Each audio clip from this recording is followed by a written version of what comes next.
such an enabler for so much stuff as far as map play and just late game insurance for one super fed guy that they've somehow managed to get a bunch of experience. Smart ban by Immortals. Sejuani going to be the third and final ban by the GIGABYTE Marines, as Callista is banned out by Immortals. She's just not allowed to see the light of day these days. I don't think that's going to happen at all. Yeah, Xayah and Rakan, they're both available as well. GIGABYTE Marines, you would expect them to put some kind of high value on Rakan specifically, except especially if Xayah is available too. It means you can pair it up with something like the Tristana and you still have an all-in bot lane. The Sion ban. There was a smirk on Pobelter's face there. So I had to look in a different angle because I never see Sion banned, and oftentimes I didn't know what champion that was oftentimes either. the flash arts are flipped in ban phase, so they're looking away instead of looking forward. So I believe that's what happened with Sion. That's why I didn't recognize it. What? Immortals? Yeah, that's a ban That's right some there. scouting right there. Maybe some of the GIGABYTE Marine scrim partners have been talking, or they saw something in solo queue. That's the only explanation I have. I mean, I watched I'm a Cutie Pie stream the other day. He was playing full AD Sion top. You know what? Maybe that's it. Maybe they're that's thinking, "Hey, what's the weirdest thing What we've would seen in Cutie solo Pie queue?" do? Yeah, that's the GIGABYTE Marines manual right there. But let's see exactly how they really decide to go through this. They grab Lulu first and foremost, and that's not anything rocking the boat, boys. This is pretty much one of the most standard picks you could go for. More standard coming out from Immortals as they pick up the Gragas and the Xayah. But now you have the Xayah Rakan for Immortals. I mean, Ole has always been praised during the regular season as being the big playmaker for the team, this guy that's risen to the top of NA supports. And when you give him a champion like Rakan and you pair it up with a Xayah, that's kind of terrifying if you're going up against this Immortal squad. GIGABYTE Marines picking themselves up the Kog'Maw, so going to have that late game hyper carry potential, as well as grabbing the Cho'Gath, another Void monster, but a very different one. Yeah, so far, no surprises. The only surprise would be if the Cho'Gath moves into the jungle, since almost everyone plays in top lane nowadays. But if they have anything different, it's in there. And the fact that they're giving over Xayah Rakan again is a little bit shocking. Janna's obviously up as well, but Xayah Rakan are often disrupted for a reason. Yeah, those two are very, very strong together, and we did actually see Levi play the Cho'Gath in the jungle in their game versus Longshu, but it just didn't work out very well. Stylistically, it feels like a mismatch for him as a player. We see him always succeed on these big playmakers and carries and not these giant lumbery monsters that try to stomp around and build up their HP. But now that we're into the second part of the bans, I'm curious to see if Immortals has any more of that inside knowledge. Lucian banned away, Talia banned away. For the time being, everything looks fairly standard. Yeah, nice respect being shown from the GIGABYTE Marines towards Pobelter. We were only just talking about how he did have that great performance against Fnatic. And Immortals, they're going to stick with some standard bans of their own. Kassadin being directed towards Optimus. Definitely a big comfort pick for him in the middle lane. One more for GIGABYTE Marines to go along with that Talia. They know that Immortals are going to be picking strictly solo laners, so that's where those bans will be aimed. How do they go about doing it? What's up the Marines sleeve this time around? Mordekaiser. I don't think we're going to see another more. After the 0-7-0 performance, I'm doubting it a little bit, guys, but Gnar is the pick at the end of the day.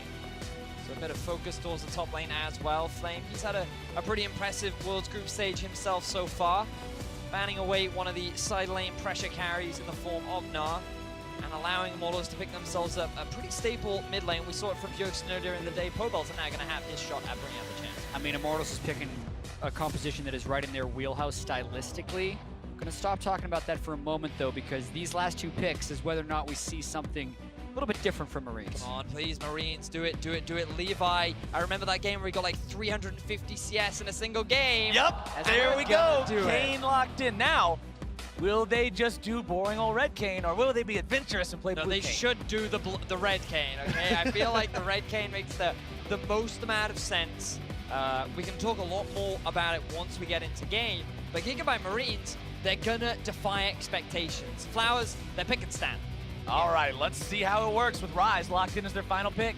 Yeah, and I do feel like people are a little overly grandiose with what they're expecting from the GIGABYTE Marines to pull out.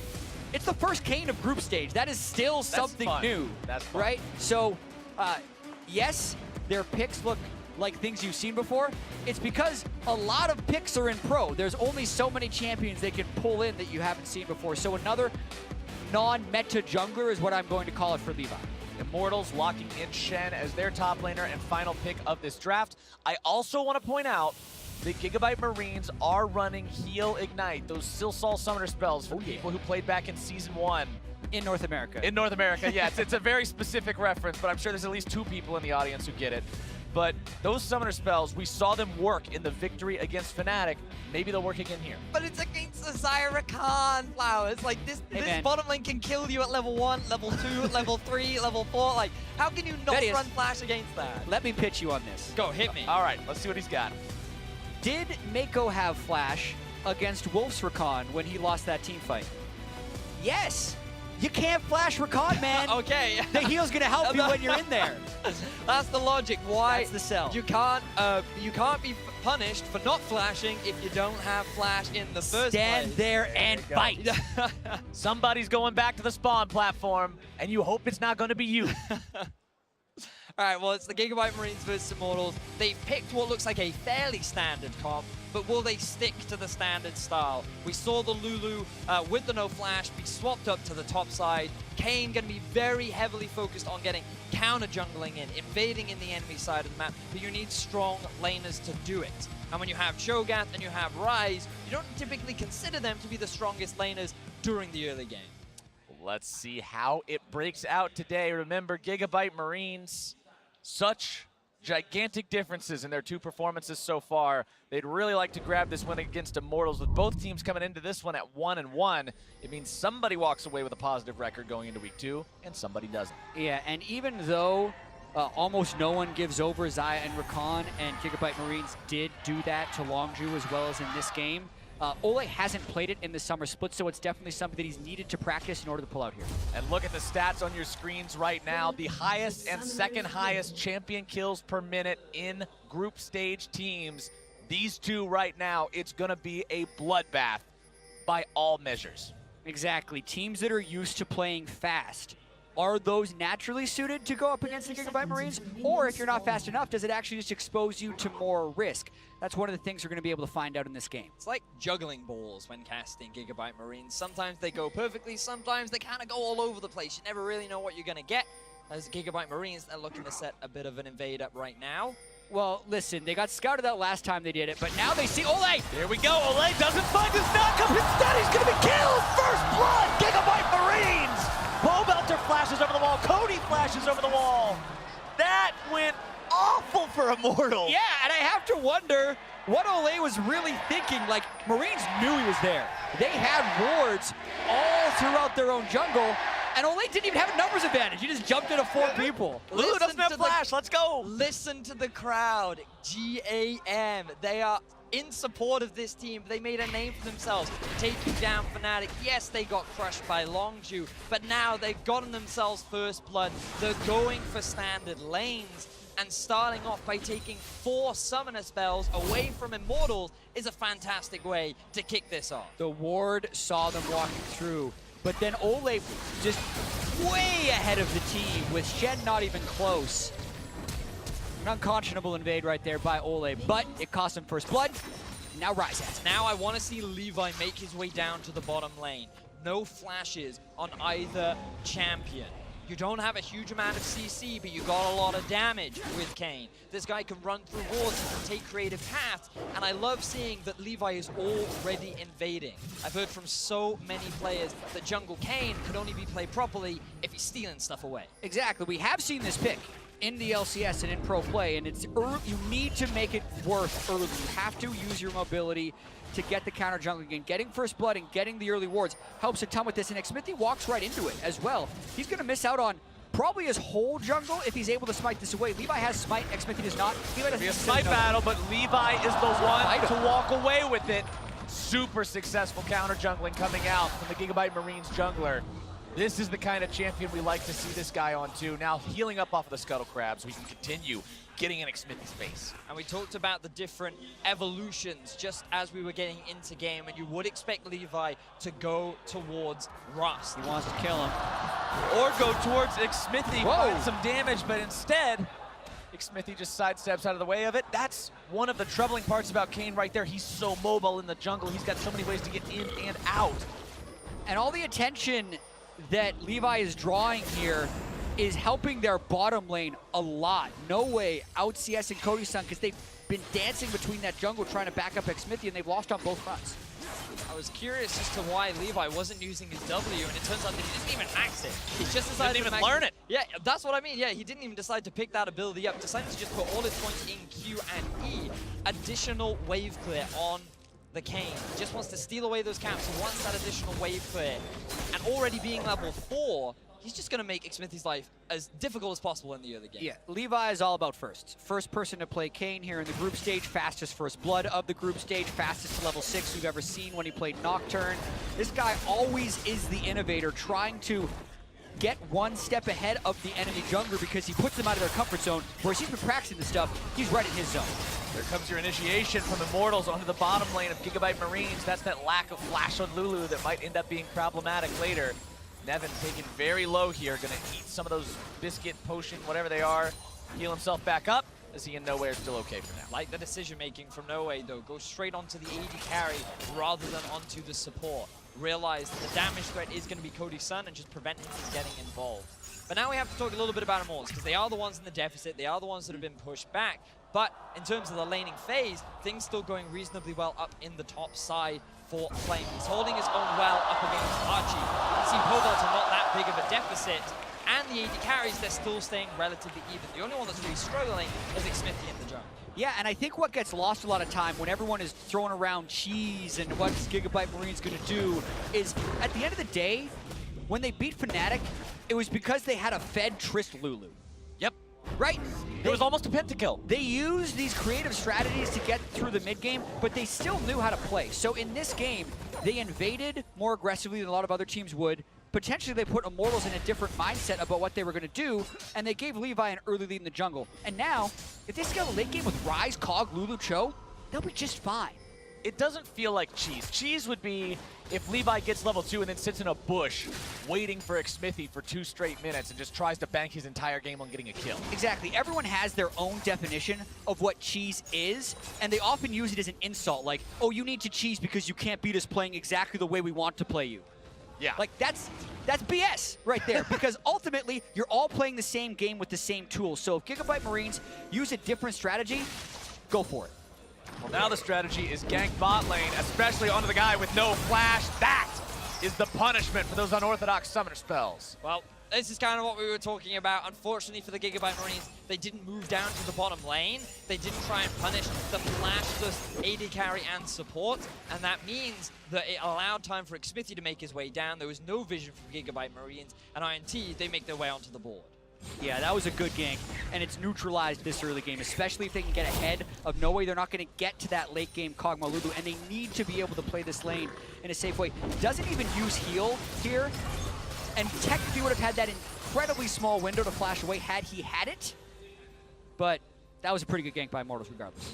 Immortals getting themselves on the board, but the gold lead still favors GIGABYTE Marines ever so slightly. First Drake is Ocean, so he might not be the most desirable objective to start the game out with. You can see that gold lead is 600. It's the lead. It's also the difference between the junglers. Levi doing a lot of work so far. He has hit level 6 on the Kane. Kane's ultimate isn't the greatest in base form, though. It's cool, though. It's cool. It does a lot of damage. You can have a lot of cooldown plays with it. Pretty effective against Syndra, especially, as well. So we'll see how that plays into account later on. But the other big thing to note is Flame has now hit level 6. Remember, no flash in the bottom lane. If you get a good push-off with Cody Sun and Ole, they can look to try and make that dive down bot. GIGABYTE Marines have answered with a bit of vision in the river, but Levi, he's just trying to continue with the jungle aggression into Immortals half the map. Yeah, and this is the point of the game where he really wants to work up towards that transformation. He does have his ultimate, which is nice, but he's not reaching that point of true power until he can get his first transform. And it's one of the reasons why you have to be so active on this champion. So much of your power is gated into the evolution that you need to be getting those orbs. You need to be getting that damage. You will find some against Xmithie here. Now, though, the collapse coming in from Immortals. The stun lands onto Levi, but calling him in any sort of danger there would have been a lie. GIGABYTE Marines have to respect the Shen ultimate at this point. Yes, they're playing with the lead that they have on Levi, but this doesn't mean that this is just a free-for-all. Optimus tries to flash to get the root now. Going into the Realm Warp. That was rooting kind of over the wall, spamming your spells as the Realm Orb's going to take him. Hey, it burned the flash in the Shen ultimate, but it cost his own flash and ultimate, so it's a wash. That was a bit of a messy one. I don't know about that outcome specifically. Levi will find Flame here, walking into the brush, dashing forward, just harassing him a little bit, making his life harder as he walks back to his own lane. Making it even harder now, getting those orbs. Levi's just being a pest. One orb. There's no camps left for him to steal. Xmithie has already made his way back towards the bottom lane, but this time GIGABYTE Marines are aware of his ability to set up a gank. Ole level 6 as well. Look at the level difference between the bottom lane. No Shen ulti or TP, but with these 3 members, these should be strong enough to be able to set up a dive. So under-leveled. Nevin is level 4. His health bar just looks so tiny with only the base health to work with. See, guys, in solo queue, this sometimes is a risky strat. You need to run flash on your support, especially against a champion like Rakan. Levi now being brought up into the mix to clear these waves away, try to save turret first blood. No way continuing to clear those out, and Levi has done his job. Back to farming. So as much, Vedius, bit of a tangent, as much as I feel like the flash could have helped him escape that one gank, sure, I think it's more knowing Nevin just not being as good at laning as Cody Sun or Ole, or the fact that Zaya Rakan bullies every Kog'Maw Lulu lane. So credit to Ole and Cody Sun for bullying them in here, and also being able to land an all-in through a barrier heal lane.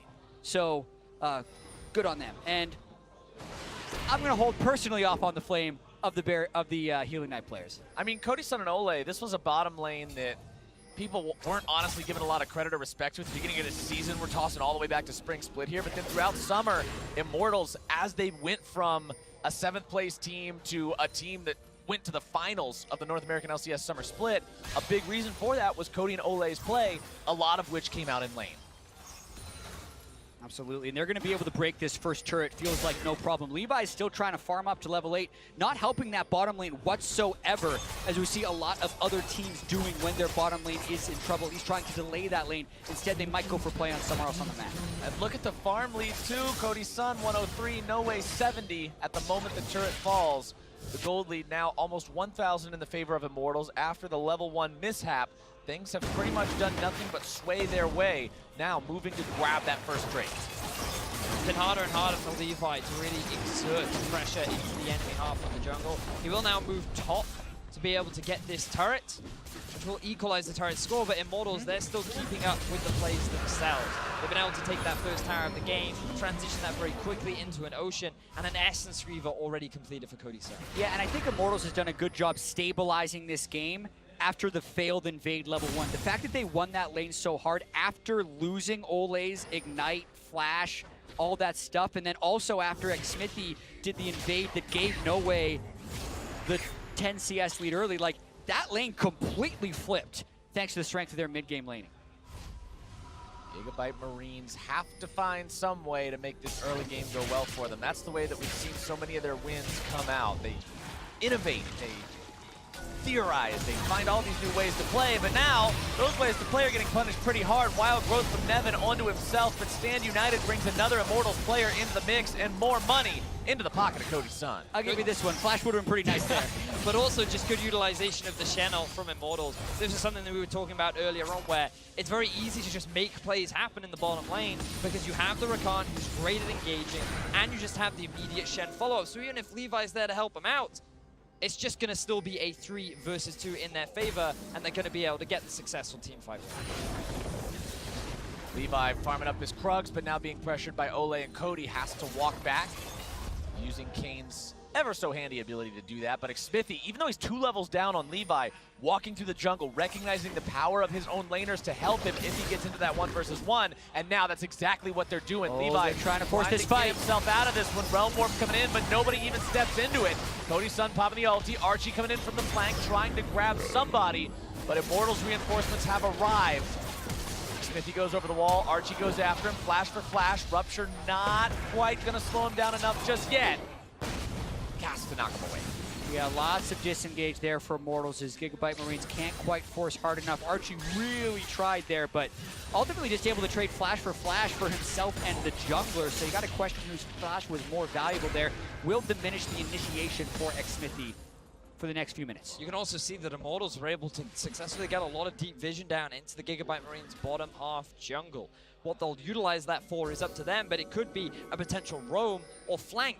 As you can see, Noe and Never with no turret to play around becomes very easy to collapse upon down the 2v2. All right, boys, take a look at this, though. The Gigabyte Marine gold differences during the group stage. It stays consistent there for a while, but then as it approaches 10 minutes, you can start to see the divergence. 20 minutes, it's very far apart, and those are the 2 games that they've had so far. Once it starts going one way, it doesn't stop. That's the lesson. Yeah, what's interesting in this game is it is different, right? The gold is even. We haven't had that insanely volatile lane swap dive forced by the Marines by lane swapping. I wonder, actually, if they planned on lane swapping, but then pivoted to playing standard once they got the first blood. There's always a possibility of that, but in this game, it doesn't necessarily seem like they have the same type of combination for the Power Farm 6. You never know, though. And I feel like Levi, the impact that he's been able to have on this Kane has just been dwindling as the game progressed. Initially, we saw him setting up a lot of great invades. We saw him putting a lot of pressure down onto Smithy, but now Smithy's reaching this point where he has more team fight value. He has more utility on the Grags. He's going to be tankier later on into the game. It's going to be easier for Immortals to both start these fights and team fight in general. So Gigabyte Marines, you kind of need to see where they're going to go with this composition they've drafted, because it's kind of a little bit all over the shop with a bit of early game, a bit of mid game, and a bit of late game everywhere from their comp. Immortals now rotating that bottom lane mid. They've taken the bottom lane tier 1. Tier 2 is a bit difficult to push onto 15 minutes into the game, so instead they'll start putting the damage into the tier 1 mid lane. Cody's Sun, very strong right now. You mentioned the Essence Weaver before. Compare that to the Kog'Maw that's still juggling around pieces of a Ginsu's Rage Blade, which feel really bad to just buy on their own, by the way. Having a Blasting Wand sitting in your 80 carries inventory just doesn't do a lot for you. At an incredibly weak point in the game right now. That is okay, though, sometimes when you're camping mid lane. One of the harder turrets to dive as long as they can continue to clear that wave. Rise also transitions into side lane fairly well, especially with Abyssal Mask. That's what Gigabyte Marines is trying to do. Surprisingly, all very standard stuff.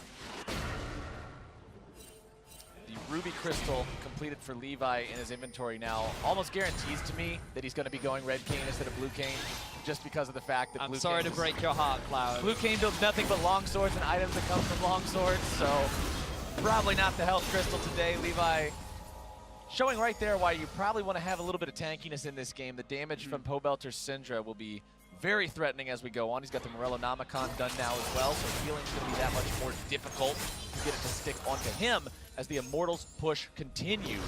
It looks like Gigabyte Marines not in a spot to stop it.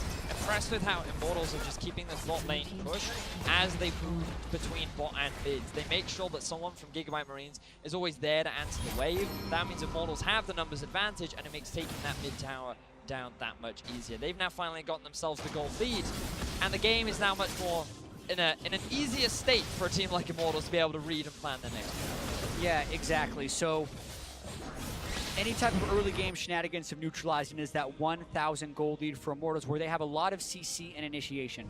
Looking at the way the Marines need to try and make it to late game, they don't have that much CC or initiation, but they need to find a way to keep the farm going up onto Noe's Kog'Maw. He needs to hit those items, and then I think they actually have a chance of having pretty decent mid-game team fights. Still a close game, 1,000 gold separating the sides. Levi moving towards the Rift Herald with the help of Nevin, who's still only a level 7 Lulu. Pretty far behind the curve here in this game. Ole now cresting level 9. Rift Herald going to be given up on there. Gigabyte Marines not able to grab that one just yet. And Levi really needs to transform before he can force right now. The level 10 at the moment is really difficult for him to get by. Picked up again now by Immortals. Shouldn't be any sort of contest between themselves and Gigabyte Marines as they grab that one for free. That's 2 oceans in their pocket. As this game goes on, that extra regeneration may prove very helpful if they like to skirmish with Gigabyte Marines, back out immediately afterwards. They'll be topped off again. They can go right back in there. And it just feels like that Immortals are the ones now dictating the pace of the game. Thanks to Cody, Sun, and Ole, the advantages they built themselves up in the bottom lane, they're the main carries that are being moved around the map and trying to pressure Gigabyte Marines into making a bad decision that they can then look to capitalize. Honestly, I feel a little bit... what's the word I'm looking for? A little bit lied to by the stats this game, because we came into this thinking these two teams have the highest amount of champion kills per minute so far. This should be a bloodbath, but now maybe they're looking to rectify that lie. Archie getting himself caught out, beat down, giving another kill over to Cody's son. At least he's super dead. I mean, Flowers, there was 1 combined kill per minute for the Marines, about 0.8 for Immortals, I believe, average of 0.9. Currently, we have 4 in 20, so I think you're fine to think that it lasts you a bit. But games do accelerate in kills as they extend forward, so there's still a chance. Especially with the Immortals having all these Ocean Drakes, they're going to keep staying healthy. Let's see how the chance looks here for GIGABYTE. Never mind, doesn't look good. Flame gets himself away, Spirit's Refuge keeps him safe.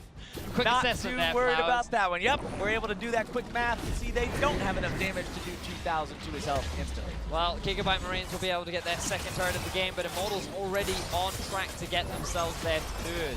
Immortals just seem to be faster on the play. They were able to find that successful pick onto Archie, and it's just starting to feel harder and harder for GIGABYTE Marines to find some kind of answer to this constant bot lane pressure from Immortals. And talking about being faster on the play, you're the one who said it at the beginning, I believe, Jat, where you were talking about if you're fast and you play against fast, is it good because you know what to expect, or are you just going to get outclassed in that respect? Right now, GIGABYTE Marines is the one who's saying, oh, well, I guess maybe we're not fast enough. Yeah, or do both teams just sit back and think, this team is going to try something funny, let me watch them. And then they just stare at each other for 19.5 minutes. But then you kill the enemy. Yeah, right here, just like this. This is where they found the kill. Archie stuck around too long trying to clear the ward out. Used his flash, bit of a waste, arguably, but on the bright side, he gets the Shed ulti out. But he does end up losing the Rift Herald and a top lane tower, which results in a very swift advantage going in favor of Immortals. Now the Baron has spawned. Now, it's only 20 minutes in, right? So I don't think they're going to rush it down. We saw it last game with 22. We did, but that was because the entire team went down to the Infernal Drake. So there was a big window for that to happen. Whereas Immortals, they're just setting up vision and making it a pressure point. They're forcing GIGABYTE Marines into this situation where they go, oh, are they doing it? Are they not? Maybe we have to check. And that's where someone like Olay will find his pick, find the kill, and then maybe they can translate that into a Baron. Yeah, but the game is still at a point, even with the 2 Ocean Drakes, that one fight could end up swinging it in a very big way. One thing that GIGABYTE Marines talked about when comparing their roster from MSI to now is the bottom lane being switched out. I mean, No Way is the new addition to this team, and they rave about how good he is, building hyper carry compositions around him and him being a true carry for the team. So it's still on him to perform in a big way as this game approaches late. As this game goes further and further, we're now 21 minutes in. Immortals taking the tier 2 turret away from the GIGABYTE Marines. Look at the man on the flank, Levi. In case you haven't noticed, he's still base Kayn. 21 minutes into the game on a champion that normally wants to evolve around 15 or before. He's not in a spot where he can take those early advantages and do anything with them. Hasn't been enough action for him to be able to get involved and get that transformation. Goes back to base once again. Still not even having his Black Cleaver, and finally, there we go. 21 minutes and 36 seconds. Scythe through the heart, gets impaled. Now he's got some power. This is why you want to be playing the Kayn as an invade-style jungler, but to do that, you need pressure in lanes. After Archie got a few levels, yes, he had the push, and Optimus went pretty even against Pobelter, but the bottom lane was struggling so much that Levi didn't really have that freedom to just sit in Xmithy's jungle, keep harassing Xmithy out of the jungle, and he just wasn't finding those opportunities to get those things.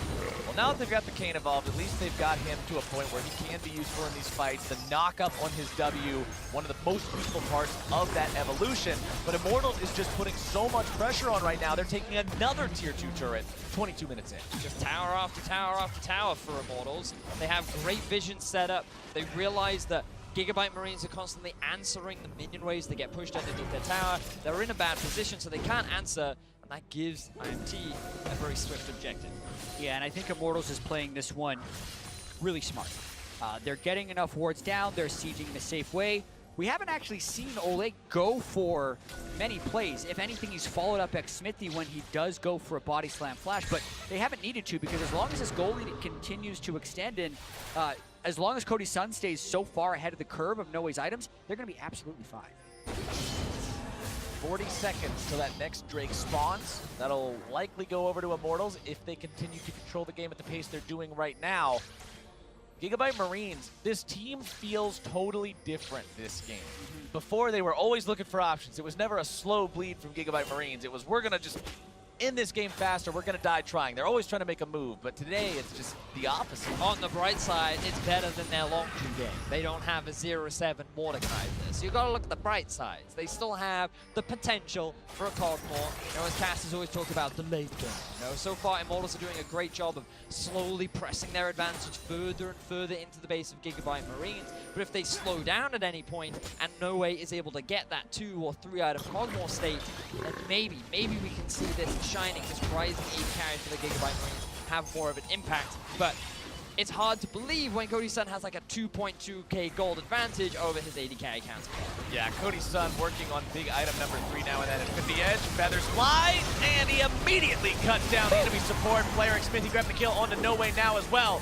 Levi and Optimus having to flash themselves out to stay alive. I don't know if you can say the same thing for Archie here. Does flash away, does stay ticking for now as they continue the chase. Immortals want more blood. Flame looking to solo down Archie as the rest of the team works together, getting rid of Optimus. 2 left alive on the side of the GIGABYTE Marines, and now Archie, he's number 4, he's out of there, and Immortals go 1 for 4. They clean house in that fight the GIGABYTE Marines tried to start. And for Lulu, if you're gonna bring Heal Ignite, at least use the heal when you're getting bursted down. He dies before using anything in that fight. Cody's son as well able to avoid that engage. Zaya is a great pick for him as well. I feel like there are instances, even in the Longju game, as Levi tries to take down Flame. We're gonna follow this. Flame trying to fight this one out. Now that he's got Nevin here, he's got No Way. Levi takes him out, but they traded away for Baron, which is not really what you want to be trading those single kills for. I think Immortals can be pretty happy with how that all played out. GIGABYTE Marines are going to try and get some consolation prize, but this is where we see GIGABYTE Marines trying to get a flank off. They use the Rise ulti, their target is Cody's son, but immediately he flashes away, he gets out of the fray, he has the Shen ulti too, and the rest of GIGABYTE Marines are just getting melted by the front line of IMT. GIGABYTE Marines want to take this Ocean Drake down for themselves. Nice pick on the Pobelter. They grab themselves the Drake as well. This could be exactly what the team needs. Xmithy to fall next. Big misplay there from Immortals. They think they can just walk up to the Dragon. They think they can contest. But then Archie gets the nom-nom down. He forces the kill down onto Xmithy and Pobelter. And that results in an Ocean, and now pressure going in favor of the GIGABYTE Marine. Yeah, you're still against a Cho'Gath at the end of the day, so a rather bold attempt to take that 3rd Ocean. Just kind of cycling Death Timers. They got to make sure they recover enough so they can actually get the 5v5 where they've shown they have an advantage. Levi tried to go through the wall there, see if he could find anybody to throw up into the air with the sight, but unluckily for him, Cody's son and Ole stick together constantly this game. Ole knows he needs to be protecting Cody, knows how strong Cody is, and he's perfectly fine just hanging around him, attached at the hip, as we so often say about these Ardent Sensor supports. Oh my goodness, this fight at the Drake pit, Pobelter getting a little bit too greedy when he moves forward like this against a bunch of GIGABYTE Marines. Nom nom nom nom nom. And then they still get the Drake at the end of the day with a smite. So very good play by GIGABYTE Marines. I think that they just didn't have the wards there, so he didn't even see the teleport until Ole had come around. Then the moment he realizes, uh-oh, I'm in danger, he gets silenced, he gets knocked up. And unfortunately, you can't use any abilities when you are silent. A little bit inconvenient as the Immortals squad pushes up into enemy territory now again, looking to contest the jungle of GIGABYTE Marines. Levi 2-0 and 3 on this Kane, doing the best of anyone on his team. 100% kill participation, BF sword and inventory, likely a GA to make him that much harder to kill when he does run into these fights. Yeah, he's going to try and carry, but knowing Kane does not actually scale amazingly into the very late game. He feels great to play, but a lot of times he has that fall off, and Pobelter and Cody's son, more so Cody's son, are absolutely online right now. Just going to try and go back to the types of plays that were getting the lead. They did die after Drake, but they still have 50 seconds of Baron. We're going to try and chip down these turrets. Still have a 6,000 gold lead too when they get into these fights in neutral territory. Marines have to play it so well to do well. Just want to highlight that Levi, 200 farm on the Kane. Don't know how he always does this, but he's always able to just channel farm into himself while not taking anything away from his teammates. I don't know if it's going to be enough, though, as Immortals are already sieging onto the base. Yeah, still 30 seconds left to Baron, and Shen ultimate can threaten if GIGABYTE Marines try and engage. Immortals knocking down the turret. Now can they take the inhibitor itself? Nothing left to defend. It means it's a fair fight and open ground. Shen still pushing topside, can stand united at any time. Archie trying to silence these guys up. Needs quite a lot of damage into that 4,000 health pool. He's got a lot of health, but not a lot of resistances right now, so he's not nearly as tanky as he seems. Cody Stun eats a lot of pain right now, but he gets back and healed immediately as Levi, nearly fighting himself bursted down, now runs away, but Pobelter's still able to pop the GA. Now they can find even more. Nevin's knocked up. Levi respawns, gets a 4-man's blade reach. But I don't think it's going to be enough to save the engine. It's not enough. Immortals is sticking together so well and just focus firing down the right targets. They get Nivan again and the inhibitor. Immortals walk away victorious once more. Cody Sun has really been the big carry of Immortals this game. He had a bit of a rough start, losing his support to First Blood, but the pressure did not continue from the Gigabyte Marines. Xmithie decided to make his way down bot. They punished the flashless Lulu. They utilized the Xayah Rakan. Now it's a 4-0-3 Xayah, level 15, that is just ripping through the lineup with Gigabyte Marines. And Levi goes over the wall, trying to steal away some chickens. He gets them, but that's about it. You asked how he has 226 CS? A lot of enemy Raptor camps. Over and over again. It's what, 6 CS every time you steal one? That's a wave? Yeah. He steals a lot of caps. To be fair, Levi had that game where he was like 350 CS within like a 35-minute game, which is pretty nuts. But now we can look back at how this inhibitor fight played out. Good knockup there from Levi, but then Pobelter with the good stun in response, knocking him back, delaying the engage.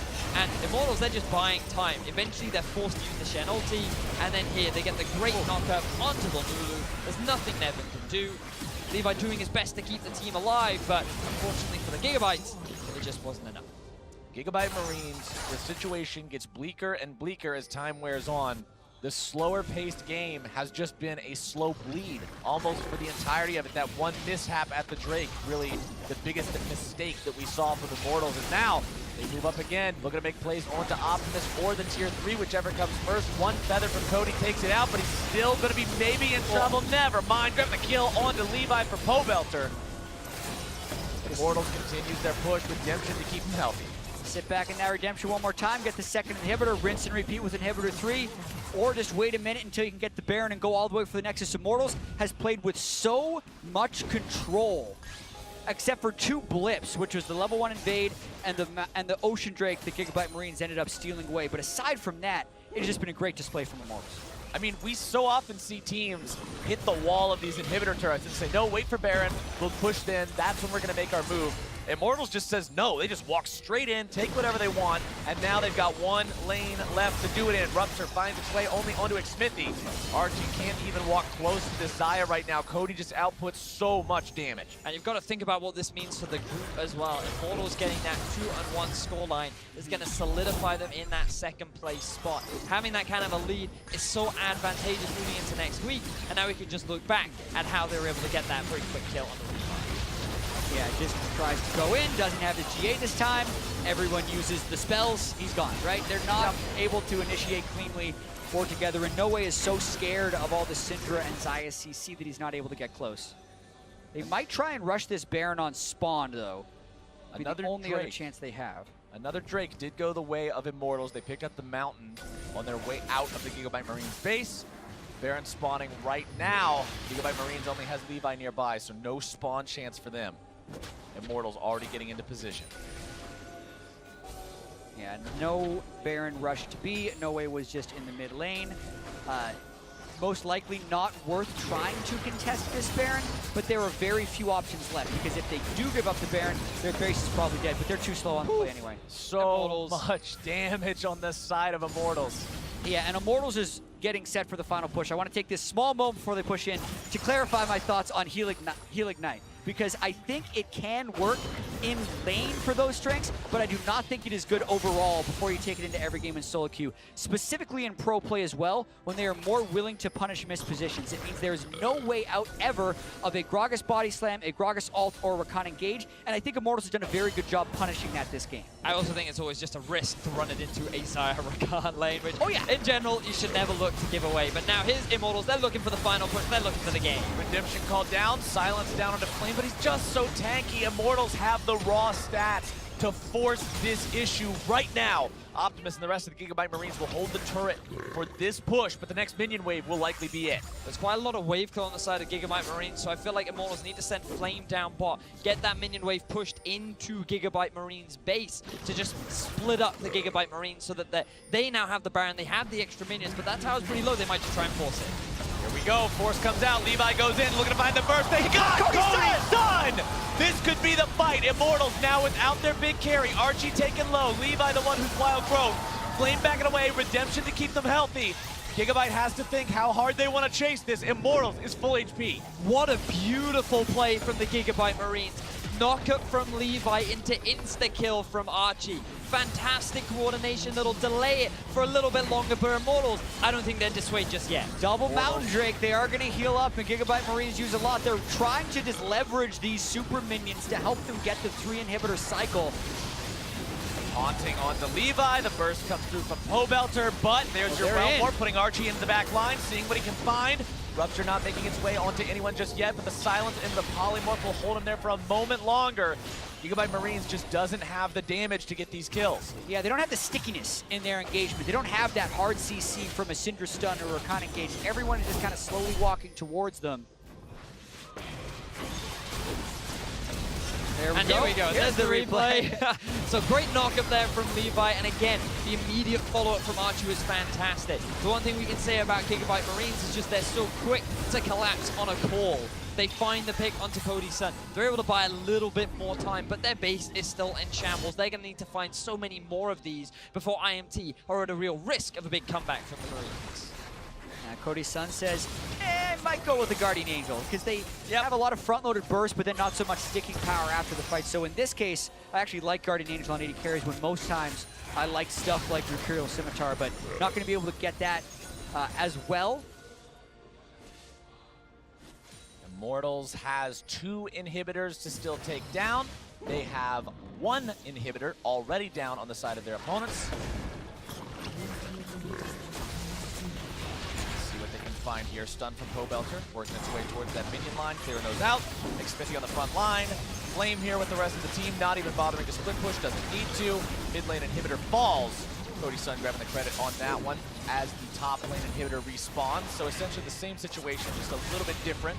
Bottom lane now the target. The poke coming out from Gigabyte Marines just doesn't do anything. Dawn goes through onto Archie, Spirit's Rescue down to prevent any sort of a counterattack. Blaze Breach only going to find those tanks yet again. Flame now backing himself away as Immortals gets 2. The Baron has just ran out for Immortals. Surprised that they still had it, because I thought that it may have run out much earlier, but Gigabyte Marines did a good job of stalling things out. Now Levi could be in a bit of danger, but instead Immortals, their eyes are on that 3rd and final inhibitor. It's a pretty big minion wave in the bottom lane, so they may want to go and close that out. Or Immortals, they may just want to try and end the game now. Yeah, just push for the 3rd inhib. Even without Baron, the super minions in the other 2 waves are going to create a forced response by Gigabyte Marines. And we also know they just don't have the greatest initiation, so Immortals could crack a lot of this base, even without the Baron. Let's see what they can do now that they've got their opponents stuck in their base. There's almost no way to leave when you've got 3 inhibitors down. Even if you win 5-for-0 team fight, it's difficult to make a lot happen with it oftentimes, just because you'll find your Nexus turrets getting beat on by 4 different super minions. And now that all 3 inhibitors are down, there's 2 coming from each lane every single wave. It's a full-time job to even contain this. And that's why they haven't sent anyone back to the bottom lane, because those super minions have now hit the big minion wave that was stacking up for the Marines. They've got a minion wave pushing up bot. Immortals also have another minion wave pushing up top, and it's just the waiting game for Immortals at this point. Stun goes through from Pobelter, finds its way onto 2. Levi, 2/3 HP. He does have the ability to heal himself up significantly in the fight using the ulti, but with the damage and burst that Immortals has, you've always got to pay attention to that. Exactly, and it's probably not going to cost Immortals this game, but Cody's son's mispositioning in the late game is becoming a big worry for Immortals. It hurt them a huge amount against Longzhu, and here he got killed at the mid inhibitor, and he took a large amount of poke as they were trying to finish the base, which forced them to pull back. Ocean Drake's healing him now. They have such a large lead, it probably won't matter, but there will come a time when their games are very close, and he has to position better. move on to the Elder Drake. They want to make sure that the next push into the Immortals, or into the Gigabyte Marine space, excuse me, is the final one. They'll all back in unison, they'll shop for the final time, and they'll try to end this game. Gigabyte Marines, 10,000 gold down, Elder Drake on the enemy team. They've got to pull off one hell of a fight to stay in this one, while the super minions pour into their base. If it wasn't hard enough, it's got to be harder. Exactly. It's free farm, man. It's just tunneling into the base. You know, you can stack up everything you need. Bright side of losing 3 inhibitors. Yeah, I mean, they would love to have No Way actually reach late game Kog'Maw because he is 5,000 gold behind Cody's son, who, by the way, has sold his boots. He's just got so much gold lying around that he keeps buying these things. It's actually Pobelter that's been dealing with a large chunk of this damage. Again, kind of the unsung hero of the Immortals squad. He has been super consistent on this Syndra. Does have 2 deaths. That is the unfortunate circumstance that you're put in when largely playing against champions like a Cho'Gath. But still been able to dish out the damage and assist his team in getting them to the state they're at right now. Flame purposefully goes back to base just to make sure he's ready one last time. Picks up the stone plate. TP's back in. Immortals ready to siege the Nexus itself. Knockup from Levi only onto Smithy, doesn't really matter. He takes a swing out of the cask, looking for those initiations. Nexus turret number 1 almost down. Number 2 still okay, but with this amount of minions, neither one of them's gonna last that long. It's just a matter of time unless Gigabyte Marines try an all-out engage. There you go, Optimus tries to flash in, able to find the root, but not gonna be finding much else. Cody's son with the damage. The taunt is locking Archie up, and he can't get away, no way. Free firing, but the damage just isn't there for him. Levi in some danger of his own as now he retreats back into the fountain. Cody's son pops the GA. No way out of that one as the Nexus is exposed. And Immortals will take the win over Gigabyte Marine. Very clean final fight from Immortals. They will be able to shut down the Gigabyte Marines. And they will be able to get themselves the extra win and finish 2-1 at the end of week 1 of groups. Yeah, when all things are said and done, Immortals should be very happy with their performance in this group. They pulled one out against Fnatic. They had their first game against Longzhu, their most formidable opponent in this group. Played them close for 20 minutes and then fell behind. But this game, even after falling down to the first blood, were very steady in their victory. The only steady part, or the only unsteady part, I should say, what you brought up, they just got to make sure they're minimizing those problems later on, right? There are a couple positioning issues, but overall the team can look at this as a success. They can go into their prep for week 2 saying, look, we had some awesome games against Fnatic and against the Gigabyte Marines. And for a lot of these guys, this is their first time on the world stage. Pobelter and Smithy obviously had to make the trip to Worlds when they were on COG, so they were much more experienced, but it's the first week on a new stage with so much on the line. It is hard to adjust to, so that's a good start, 2-1. 2-1 for the Immortals squad, the team that, like I said earlier, 7th place, North American LCS Spring Split. Yeah. They end up going to Boston for the North American LCS Summer Finals.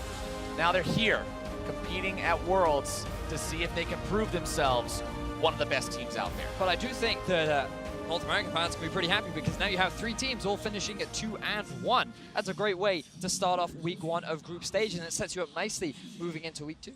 Plus, since you're not 3-0, you're not overconfident. That means you're going to prepare plenty. That's the worry. Yeah, it was great that they lost. Perfect. Yep, exactly what we were looking for. But for more on the Immortals win, let's get some thoughts from Dash and the analysts.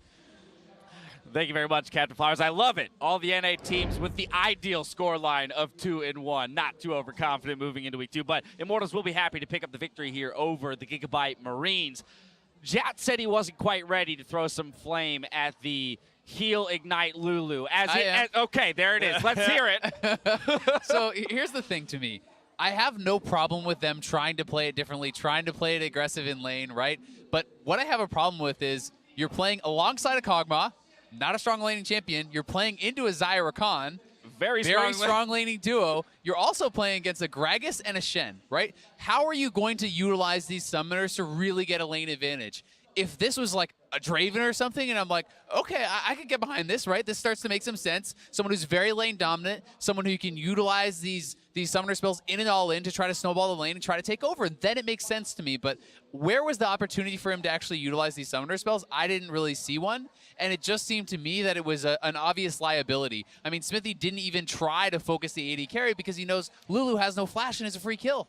Yeah, it was just the repeat bot ganks over and over, and that's the easiest call from Immortals, like you said, because Lulu doesn't have the flash. And then once even post-lane phase, she's still not using the heal and the ignite. The team fights are going just as poorly. Now, perhaps the most aggressive pick on the side of GIGABYTE Marines was the Kayn jungle actually picked up here. First appearance in the World's group stage. Okay, so I want to talk about a little bit of theory. So Levi from Vietnam, in the LPL, we have a very similar jungler. He actually went through the exact same coach with the GIGABYTE Marines. His name is SOFM, Style of Me. And they are pretty much exactly the same, trained from the ground up by the same guy. And the idea is that the coach comes from a background of Dota, and in Dota you can deny. In League of Legends, we don't have this mechanic except for the jungle camps. And so you'll see in Levi and SOFM, they are very heavy counter jungling, farming junglers. So Kayn as a concept makes a lot of sense. So much mobility, so much ability to farm, so much ability to get into the face, and heavy skirmish. So I like the idea of Kayn for Levi. Where does it fall short, Makes though? sense, though, but why would you not just take Ezreal right now that has a much better place in the meta? You scale better, you are much stronger at getting out of situations and finding people off 1v1. That's the kind of champion that Ezreal is, whereas Kayn is more bullying people out of the jungle and just getting advantages that way. It does allow you, though, that you can transition once you get your evolved form, red form, and then you can have, you know, the CC, the bruiser, the tanky element, whereas Ezreal's not going to have that. So there are pros and cons, but I do agree with you. I think Ezreal's 21-minute transformation. I'm here. He's a bit more in vogue. All right, but let's go ahead and start rolling through some parts of the game. Of course, GIGABYTE Marines was able to pick up a first blood off of kind of a crazy level 1, but as you mentioned, Azale, no flash on the Lulu means an easy target for many of these ganks. Yeah, and there's not even a hesitation there, right? They both go for the Lulu. They know it doesn't cost the Gragas a flash. You can repeat down, fully committing again to the Lulu, now bringing Flame down. They can give this kill over to Cody's son, who ended up being such a pivotal part of the Immortals game.